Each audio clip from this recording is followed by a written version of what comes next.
One of the things that you obviously have to rely very heavily on in both What is a Woman and in Am I Racist is the fact that you have the world's best deadpan. So I have to ask, how was this cultivated? Is this a sort of natural persona, the deadpan? How do you not break? When I watched What is a Woman for the first time, and people were saying ridiculous things, and you were just absolutely stone-faced.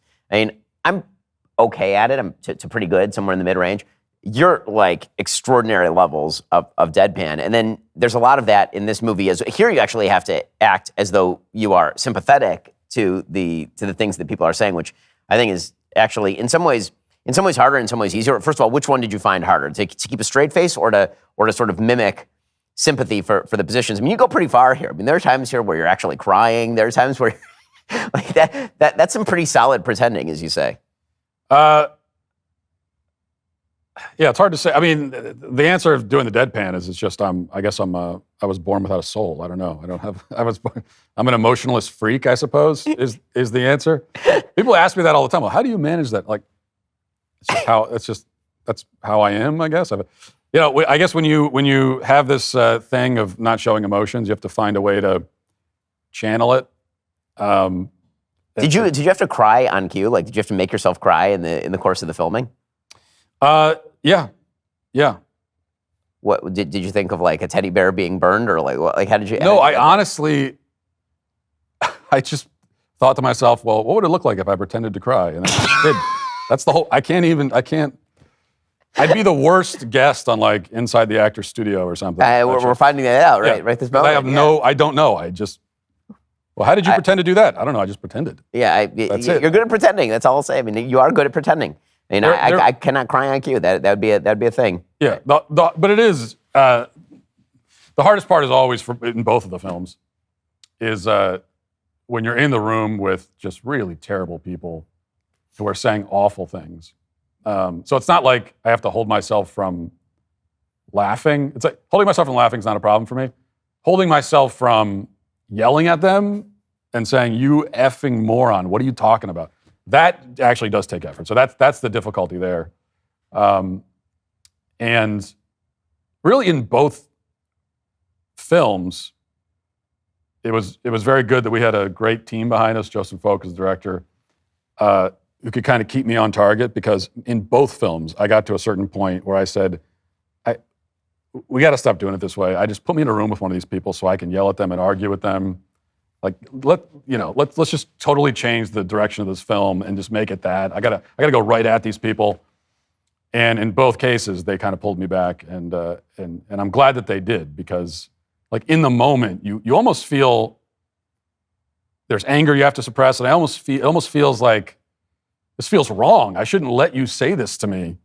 In any other context of my life, if anyone said this stuff to me, I would never let them get away with it. But you have to remember that what we're trying to do something here a little bit more sophisticated. This is not just debating or whatever. This is like let them expose themselves. Let them do the work. I don't have to explain to the audience or explain to the person why they're wrong. Let them expose that, and then we're going to put it on display. Well, speaking of putting it on display, I want to show everybody another scene from the film. This is one of the funniest scenes in the film. There's a lot in the film. It's really, really funny. So why don't you introduce what's happening in this clip? Who are these people? So this is Race to Dinner. And when we first decided to make this movie, this was the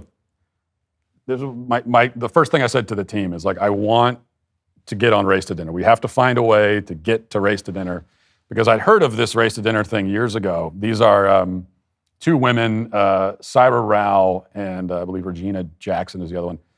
And they've been doing this for several years now. And their whole thing is they go around the country and they go to dinners, and they sit at a dinner table with white women, only white women, and they sit there for 2 hours eating dinner and explaining to the white women why they are racist and horrible, and just really kind of breaking them down. It's honestly, and you'll see in the film, it's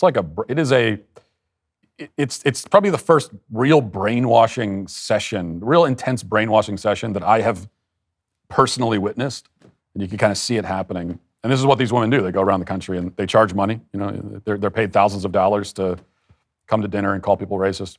What's going on in Israel right now? I mean, I was on the phone with friends earlier today, talking with them. about experiencing rocket fire and missile fire from Iran, rocket fire from Hezbollah. The situation continues to escalate, and life has become even more unsettled and dangerous for Israelis. There's still over 60,000 Israelis who've been evacuated from their homes in northern Israel. Those increased attacks have forced many people to remain in bomb shelters with no access to food, water, or other essentials. And by the way, you got to run to a bomb shelter almost at spur of the moment based on what's going on over there right now. The International Fellowship of Christians and Jews isn't just talking, they're acting. The fellowship is on the ground, as they have been since the beginning of the war, continually assessing and providing for both immediate and long-term needs. This aid comes in the form of bomb shelters, emergency supplies, and financial relief to families in distress. As we approach the one-year anniversary of the vicious assault of October 7th, the people of Israel need us now more than ever. That's why the International Fellowship of Christians and Jews is asking listeners to make a gift of $100 right now to help provide life-saving aid like food boxes and other critically needed emergency supplies. Here's what I need you to do right now. Head on over to benforthefellowship.org. That's benforthefellowship.org to make a gift today. In the face of the threats, the fellowship's ongoing work is providing security to Israelis. It's never been more important. Remember, that's benforthefellowship.org. God bless and thank you. So we knew we wanted this in the movie somehow. First thought was, of course, it'd be great if I could attend a dinner and sit there and be a part of it. And we tried to make that happen, and we discovered that, no, you have to be a woman. You actually have to be a biological woman. They had another way of putting it. They said, I forget what they said. They said you had to be socialized as a woman. That was their way of putting it. But really, it meant you have to actually be a woman to be at the table. So that wasn't going to work for me, unfortunately. And so we came up with a new plan. I was like, well, maybe I can't be at the table, but maybe I can get into the room another way. And we set it up so that it just so happened that I was working for the company that was catering this dinner. And so I got to be a waiter at the dinner. But I went in with the goal of, I'm in the room, I got to find a way to sit at the table. I got to earn my seat at the table. And that's how I'll know that I've really moved to the next stage in my anti-racist journey. And so I think that's where this clip picks up. I used to be a white woman, an unsuccessful one, for many decades, and it was a miserable experience. And really, the hatred of yourselves and each other is like the not seeing your power, the being afraid. Like, all you do is talk about each other, talk about yourself. Oh my God, I'm so fat. That's all they do. I'm telling you, these white women. But that's it. I'm so fat, I'm so stupid, I'm blah, blah, blah. Sorry.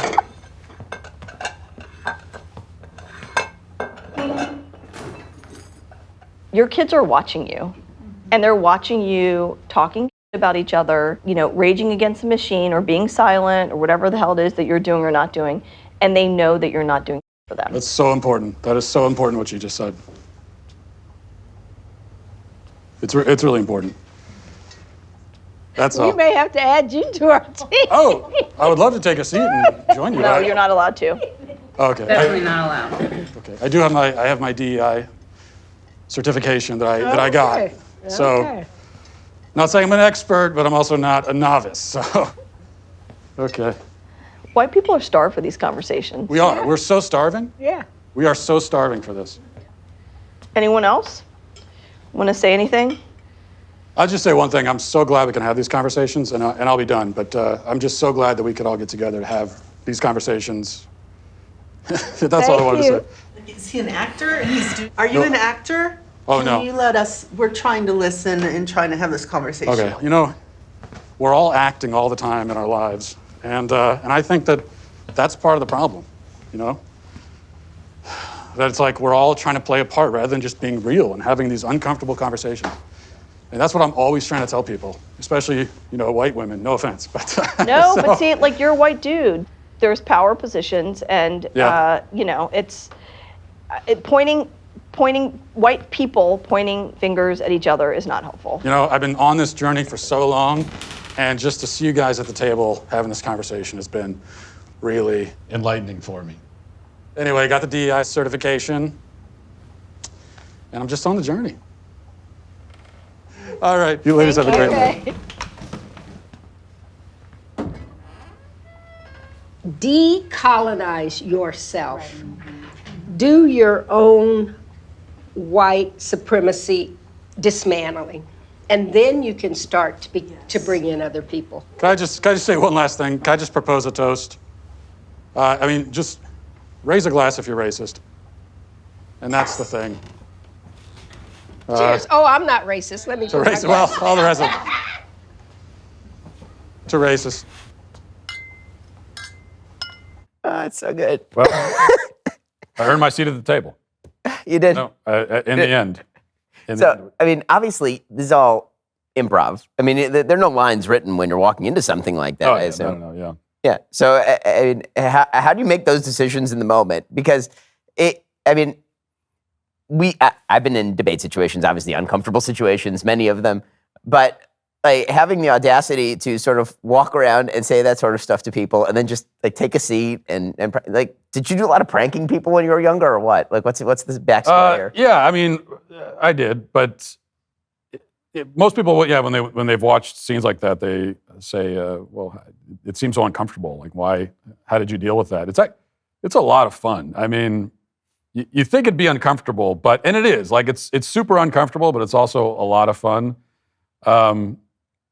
Because it's like it gives you. We're making a film, and so it kind of gives me a license to say things and do things I wouldn't otherwise do. And also, frankly, like it's also fun to make a dinner like that uncomfortable. These are people that richly deserve it. So, Did you know you were going to give a toast to racism at the end of that, or that was like legitimately a spur of the moment thing? we knew we wanted to end on a toast. That was so we had the only thing we had planned was we wanted to end on a toast. And if we could get them to participate in a toast to racist, that'd be fantastic. Of course, as you saw, they did. So we knew that, and that was pretty much it. Like that was the end point, and the rest of it was just we'll see how they respond. We honestly didn't know. I thought that there was a pretty good chance that the first time I interjected, they would kick me out, tell me to leave. They didn't. Another thing we discovered it's like an interesting psychological thing we found making these movies that people just don't want to get up and leave situations, and they don't want to tell you to leave. Like people are willing to put up with way more than you think.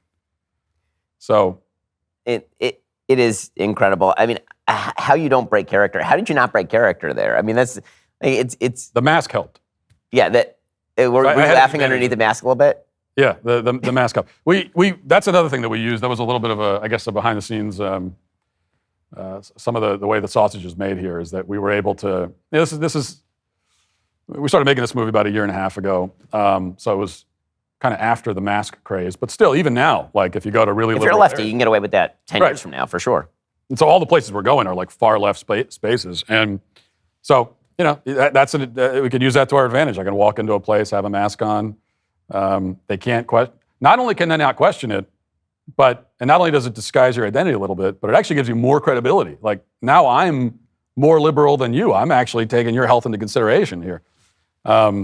So that was nice. That worked out. So have you had any feedback from any of the people who are in the trailer? So obviously, Robin DiAngelo shows up in the trailer. Sarah Rao shows up in the trailer. Have any of these people reached out and been upset or? Not yet. No, not yet. I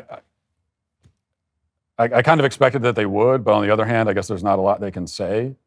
Maybe I'm sure eventually they'll come out. Maybe once the movie comes out. Probably a lot of them are sitting kind of nervous right now and thinking about embarrassing things they said and thinking like, God, I hope that didn't make it into the film. I can tell them right now it did. and to Robin DiAngelo in particular, there's one moment that she's thinking, oh my gosh, I hope that's not in there. Oh, it is, Robin. Oh, it is. Republicans are Nazis. You cannot separate yourselves from the bad white people. Growing up, I never thought much about race. It never really seemed to matter that much, at least not to me. Am I racist? I would really appreciate it if you left. I'm trying to learn. I'm on this journey. If I'm going to sort this out, I need to go deeper undercover. They gon' say I'm racist. Joining us now is Matt, certified DEI expert. Here's my certification. And what you're doing is you're stretching out of your whiteness. This is more for you in this field. Is America inherently racist? The word inherent is challenging there. I want to rename the George Washington Monument to the George Floyd Monument. America is racist to its bones. So inherently. Yeah, this country is a piece of White. folks, White. trash, white supremacy, white woman, white boy. Is there a black person around? What's a black person right here? Does he not They gon' exist? say I'm racist. Hi, Robin. Hi, what's your name? I'm Matt. Just had to ask who you are because you have to be careful. Never be too careful. They gon' say you racist. In theaters now, rated PG-13.